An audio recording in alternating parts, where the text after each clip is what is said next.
And I'll be your host today, and I'm joined by two of my colleagues, Lauren and Todd. And today we're going to be discussing all things Google Cloud Sales. So we're going to tell you a little bit about the teams that are in that organization, what makes us unique and exciting, and then we're going to take some audience questions at the end.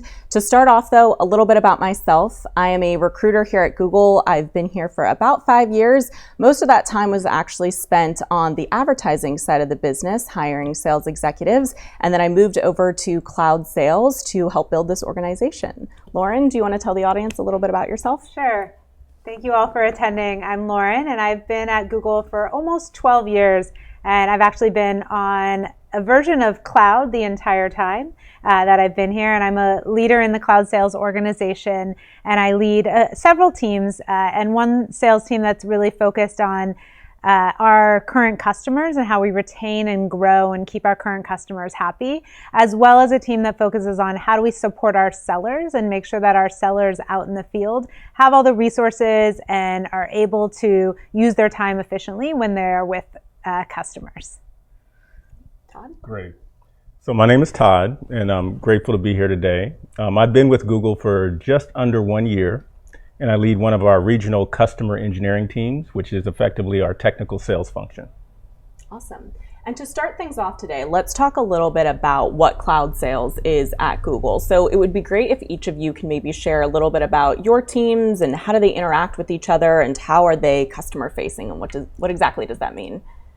Sure. So cloud sales, we have a variety of sales roles within the cloud sales organization. On the direct seller front, we have a very large field sales organization. So people that are out there on the street with our customers, working with businesses all the way to your largest Fortune 500 companies down to our small businesses and mid-market type size companies. So we have people that are out there evangelizing with our customers every day, really selling what the value of Google Cloud is and how it can help solve business problems. So we have sellers out in the field. We also have people inside working, on the phones, on Google Hangouts, working with smaller customers to really try to solve business problems on a daily basis. And we work really closely with a lot of supporting teams throughout the organization that help us make our jobs a reality and get to our goals. Right. And so in addition to the direct sales team, we have a number of supporting organizations, right? We have our marketing team, we have our partner team, and we have my organization, which is customer engineering, technical sales, and we're part of that direct sales team. And we represent the product expertise in the field with the customers, helping them understand how they can make technical investments to drive their business outcomes. And so we really focus on what's the journey that the customer is taking and how do our products and services fit along that path. Mm-hmm. And so there's sales in every organization. And so tell us a little bit about what makes cloud sales at Google unique in thinking of each of your teams. Well, for starters, we're in a really fun market, right? We're growing at a really fast clip. You have the convergence of IT in the cloud. It's a phenomenal technology, democratizing access to compute and storage and networking and AI. One thing that makes Google unique is the fact that if you look at a number of the underlying technologies that are becoming standard within the cloud community, Google has been behind those technologies and designed many of them from day one. So our technical acumen is profound. And it gives us quite a bit of credibility when we speak with customers because we have built applications that have scaled. So we support hyperscale, security, artificial intelligence, and machine learning. There are just a number of really interesting things that we've done throughout the history of our company and now in the cloud. Awesome. And I think to add to that, what makes it unique is now that we have this amazing base of technical expertise and we've built so much of this from the ground up, we're now augmenting that with people who can get out there and sell those products and be there in front of our customers. So our customers in a lot of cases aren't aware of everything that Google has to offer, and we are hyper growing the amount of sellers that we have, which is a really exciting time for cloud sales. And I also think another thing that makes it unique is because we have such this core technical capabilities that are so amazing. We also have passionate engineers and product folks that get engaged with our customers and with our sellers and really are focused on making our technology incredibly powerful for our customers. And that synergy between product engineering and sales is something that I've seen many time and time again across Google over the years. And I think it's something that is really unique to Google, is that passion for technology and helping our customers. Absolutely. And you were both just describing the organizations that you lead. And so tell us a little bit about your leadership style and maybe how has that evolved over your careers? Sure. So I'm a big fan of servant leadership, right? If you take the org chart, and in my opinion, ideally it should be upside down. And in a company like Google, there are a number of amazing and talented individuals. So my job is to really take that, how do we take incredible individuals and turn that into an incredible high-performing team? And so to do that, I focus on three things. First, the character. What's the character of our team in terms of integrity, our values, our principles? Then we look at the competence. It's really important that we know our craft, that we can represent the hard work that the product and engineering teams have put in, that we can represent that effectively to our customers. And then thirdly, we look at, the chemistry of the team. How well do we communicate? How inclusive are we? How fun is our work? Yeah. Right? And so in terms of how my leadership has evolved over the years, I think I spend probably more time concerned about the overall health of the team than I did earlier in my career. Yeah, and I'd say my leadership has evolved a lot in that I became a leader at Google. So from starting with a small team, really embracing the culture that is unique to Google, and evolved my leadership style from small teams to a much larger organization through this time at Google. And really the way I always am thinking about it is, as I have a team, I am very, very cognizant of making sure the team understands the mission and vision of what that team is and the impact that the team is having to the greater mission for Google Cloud, broader Google. And that is something I spend a lot of time with my organization, is wanting to make sure that I am repetitive around what that mission is, what that vision, and I know that my team can really embody that and know what we're working towards. It's important to me that as a team, you talked about what is the gelling of the team, the culture of the team, that we all feel like we're in this together and we're working towards the same goals. So making sure I have very clear goals for my team, making sure that they know their impact, and then making sure that as a team, they are gelling well together, and I'm hiring people with different skill sets that can augment each other. And I am constantly trying to keep a pulse on that, and that's where I really push myself, is what are the challenges the team's having? How can I show them that I dig in and understand those challenges and show vulnerability? That's a big area that I focus on is making sure that I lead with empathy, and they know that I understand the challenges they're having on the ground. Well, they still see me trying to solve our long-term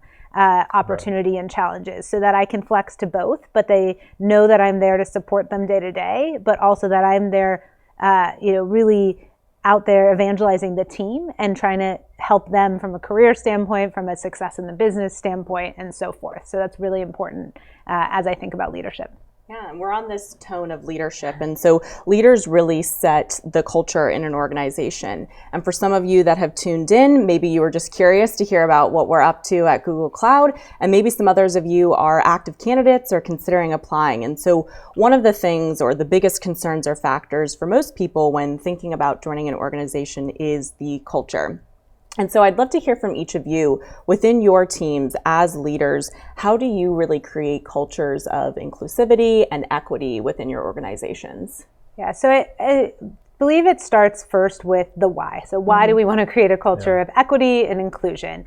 And as I look at it and constantly thinking about, we know that diverse teams, that everyone feels as part of the team and included, they bring great perspectives, and we end up with better business outcomes because it is not a one mental mindset that is leading to one way of thinking. So that is a known fact, and it's known from both the business outcome, but also just the culture of the team. When you have a lot of different opinions, you push each other more, you get to bigger ideas. So that's the starting point of how I think about wanting to have a diverse team. I've been very intentional, even if I just look at my leadership staff, of making sure that my leadership team brings a lot of different skill sets to, one, augment what my gaps are, because I know that I don't have every skill set, but also to augment each other. So being very intentional about the types of skills you need in your organization and the different perspective and diverse backgrounds that we hire. But I do also think it's really important when we think about diversity and equity is that it comes both from the top and the bottom of the organization. So making sure that all the leaders in the organization understand the why, but also understand the challenges to hiring a diverse employee set. What are the challenges and barriers to getting there? And so we spend a lot of time on the education piece and awareness. So much of it is just raising awareness of what individual biases might be. And I know personally, as I've gone through that and spent a lot of time on that education, my awareness has just gone up, and I notice these things more and more every day. So I think the first is doing that both from the leadership and on the ground, and then building a grounds up, getting people living and breathing this every day. So it's really important when we talk about, okay, so we have the why, how we do this is that we have a community of people across the organization who are passionate about creating diverse and inclusive environment, and that we are empowering them to go out and work on equity and inclusion and do that work and empower them to do that and give them the time and space to create, inclusive events or create educational experiences. And then the other is, when we are hiring, being really intentional about how we hire. And then once we get people into our organization, making sure that we have a path to grow people and that we have equitable growth opportunities. And then when we are individually working with people, but also as an organization, are we creating inclusive events? Are we creating an inclusive environment day to day? And constantly push each other on that as well. If I see Todd doing something that doesn't feel inclusive, being willing to speak up so that we all get better every day. And that's something I really try to teach the organization is it's okay to make mistakes. Let's get better, and then we will all get better together. Absolutely. Yeah. In terms of diversity, equity, and inclusion, I think you made some great points, Lauren. And I too start with the why. Like, why is this important? Why do we do this? Why do we make deliberate efforts to address this? And it's easy to overcomplicate, but for me, it's really, really simple, right? We're in a competitive marketplace. We need to compete, and we need to be creative in how we find solutions to the problems that we're trying to address. And so if I look at anything out there, any team, any group, any entity out there that's trying to compete and be creative at the same time, we really need to source and harness the top diverse talent from the population that's in front of us. So a DEI program essentially is the deliberate addressing and overcoming of the cultural patterns that inhibit our ability to source and harness that talent. Like, that's all it is to me, right? Let's address these patterns and overcome these patterns. And so with that, there are three things that I focus on in terms of being a leader that can, improve and grow in that area. The first is myself, right? Like, am I growing as a person? Am I identifying myopic ways that I look at the world and learning to diversify how I think? Am I extending myself to go beyond my comfort area? Right? Because whether I mean to or not, as a leader, I will set the tone in many ways for the inclusivity of our environment. The second thing I really look at is this a fun place to work? And would someone want to work here, right? Someone who might be underrepresented in this environment, would they want to work here? I have to ask myself that question on a regular basis. I have to ask that question for myself. Do I want to work here?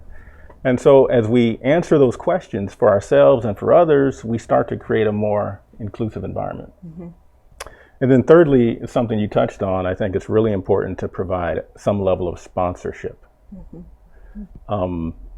It's great when you go into an organization and you already know a bunch of people and perhaps you work with your hiring manager before. You walk in to a psychologically safe environment and you're brought into the fold. But when you don't have that level of sponsorship, sometimes it's harder to find just, a real comfortable place where you can dig roots. So, we want to bring in the best talent. We also want to keep the best talent on the team, in the organization. And so providing sponsorship and being very deliberate about that, I think, is really important. Absolutely. And these are all great points. And from a hiring perspective, a lot of the conversations that we have to push ourselves, and as a candidate or maybe someone thinking about how will I fit into an organization, is really reflecting on, and for our teams, is how do you enhance the culture that an organization has? What do I really bring? And it's not about being the same as everyone else or for hiring teams to hire people who are like them, but really thinking about those things that enhances the great culture that we already have here and that are actively working to continue to build. One of the last questions that I have for you before we go to some of the audience ones is, what does the next year look like for your team? So maybe sharing some of the things that you're personally excited about, or we only have 2 months left in 2019. Yeah. So what's coming in 2020 and what can we expect? There's a lot. So I think excited about so many things. I think as a cloud organization, and just the investment that we have seen over the last several years, but even just in this last year, since we've brought on Thomas Kurian and many other really established leaders in the industry, we've seen outsized investment that I've never seen before. And that both comes from where we're going from a product and technology standpoint, but also our ability to compete in the market like I've never seen before. And really, we're creating these solutions that we can go to our customers, solve some of their biggest business problems. And that is really exciting. And then we are investing in getting the people here to be out there in the market with our customers and really compete. So that piece is just incredibly exciting. I think we are seeing amazing growth, as Todd talked about at the beginning, just in the cloud business in general and in the market. So being a part of that within cloud and within cloud sales is something that I expect massive growth. We're going to be adding a lot of new people to the organization. So I'm excited both to see that infusion and also how we will adapt to that, which is exciting and scary. So how do you adapt to that kind of growth? And as a leader, for me, that is a really exciting challenge of what do you do as an organization grows so rapidly? How do you maintain the culture that we have? How do you enhance it? Which I love what you talked about. So that how do you enhance it and how do you streamline processes that might not scale to the size that we are getting? Those are things that are amazing challenges that we as leaders have next year. And I'm excited to see how we'll tackle those and how we'll solve them and keep pace with what's happening in the industry. You said it, right? Growth. I'm really excited about the growth before us. And when there's such an opportunity to grow, everyone can grow, right? I can grow as a professional. My team can grow. Our customers can grow. In addition to that, I think there are a number of really, really interesting problems that we can solve with our customers in a collaborative way. And that's a lot of fun doing that. And there are still problems that are fairly obvious that still need to be solved. And then you have really complicated, difficult problems that we need to tackle as well. And so just a chance to do that and get a lot of wins and collaborate with partners and customers and all of Google to do that is a tremendous amount of fun for me. Absolutely. I think there's a lot of very exciting energy around what the future holds for us. So now we're going to go over to the live Q&A. Exciting. So we have our first question, and it looks like it's from Kiriti. So what would you say to someone who may have applied multiple times but never got a role? I applied multiple times and didn't get a role. My first application was in 2001. Wow. And I didn't do well in the interview. She grilled me about my one of my courses in college because I got a B-, and she took that course. Long story. She drilled me on the final exam, and I was all right. It's not yet, but I have applied multiple times, maybe 4 or 5, and finally got a call back. So I would say, I just continued to enjoy the work that I was doing at different companies, and then when it made sense and a role fit my skill set, I applied again. And it worked out this time. But I empathize with your question, but keep at it. Yeah, and I would say additionally, I mean, I think keep doing the role you're in, keep gaining new skills, and also look for ways that if you did apply and there were gaps, where can you find what those gaps are? And there's so many amazing courses now online and things like that you can augment what you're getting in your current job to try to make up those gaps and network with people and have conversations with people at Google who tend to be willing to talk about ways that you might be able to augment some of those areas that you aren't a fit. And we are growing, like we talked about, and so new roles will continue to pop up that might be a better fit, and you might end up joining like at a time like Todd, where he's now the right fit for the right role at the right time. So keep trying. I would agree with both of them. From a staffing perspective, I've frequently worked with candidates, and I think most recruiters have that. Maybe it's just not the right role at the right time. So continue to definitely perfect your skill sets as best you can, gain new ones, and keep in touch with us. So another question here from Jibinjeet. What are the challenges and opportunities for someone coming in new in a sales role?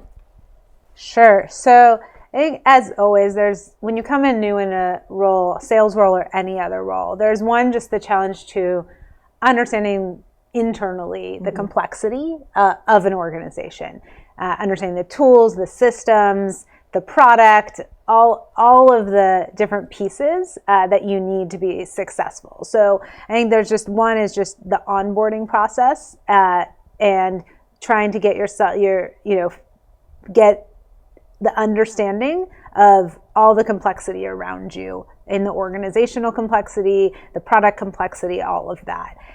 So part of that's just going to come from a challenge of just going through the onboarding pains, making mistakes, asking lots of questions, and finding peers or others that you are comfortable being vulnerable with. I think that's a big challenge, but an opportunity, I'd say, for someone new. I always tell new people on my team that a huge opportunity when you're new to my team is I want you to give me feedback on why do you do things this way? Why is the team doing that? Ask lots of questions because you have a fresh set of eyes. And a lot of times we've been doing things for a while and we don't always see that the way that we're having this conversation with a customer might not be the best way to approach it. I think that's always an opportunity for a new person to add value, is to ask those questions that people that have been here a while might not be asking anymore. And then I think the other opportunity is we have so many customers we can engage with, and getting in there and diving in and just having the conversations and being okay saying to the customer, I'm new. And what I always tell people is, as long as you follow through with what you tell them you'll follow through with, it's okay. Yeah. And so there's a huge opportunity to just start to have those customer conversations. And there's nothing more valuable as a new salesperson than getting in front of the customer and having those conversations. And that's the fastest way to learn. Absolutely. Todd, any thoughts? Yeah, I think, really falling in love with the customer, right? Yeah. Getting in there, having those conversations, and how do I align myself with the customer? How do I begin to feel the challenges that they face, feel the pains that they feel, such that we can go down this journey together and we can celebrate together? The business model for Google Cloud is based on customer alignment, right? It's not like we just sign contracts, they buy, we book. Absolutely. And I think this next one might be for you, Todd, from Ramini. Is the sales engineering team more hands-on with the platform or more so guiding the customer? We are both. Okay. Absolutely. We roll up our sleeves and we're hands-on, and we are practitioners of the technology. We understand the services. Everyone on the team picks one or two areas where they can go at least 300, 400 level deep. And then obviously, fluent enough to have a strong conversation. It's about guiding the customer and being a trusted advisor. That's a common term and sometimes overused, but it's still an accurate term. We are guiding the customer more than we're selling the customer. It's so now it's about how do we help our customers to leverage this to solve business problems. Absolutely. And Lauren, this might be a great question for you from Michelle. She is asking, how has the Google sales organization changed over the last 5 years when approaching a company? And I know that you've been here for 12, so maybe you can tell us a little bit about that. It's changed a lot from talking about products and individual features and different products we have. I mean, if you look across Google Cloud Platform, the number of products that exist is, hundreds Yeah. when you talk about specific products. And we've really moved away from going in and talking tech, which is at our roots and what we're really good at, but shifting to, and this is similar to being a trust advisor, probably an overused term of really focusing on the solution, but really saying, how can all of these products be a solution and create a strong business outcome for our customer? And starting from what is our customer looking for and what are we trying to solve for them? And then how do we take all of these products and talk about a solution and a destination for them versus going in and really going straight to deep dives on products and really into the tech. And so that's where I've seen it evolve from just the way we talk to customers and the way we approach customers over the last several years. Absolutely. And we have another one from user DMB7. What is the dynamic between the cloud sales and sales engineering teams and then the product group? And so how close is sales and sales engineering to the product? Maybe things like the path of escalation, access to the roadmap, et cetera. Well, I've been here a year, and I've been very impressed with the access to the product teams, the product leads, and to the engineering teams, right? Any given day, and I've done this, I can pick up the phone and escalate directly to a product owner. That's not always the right path to do it, but use judgment.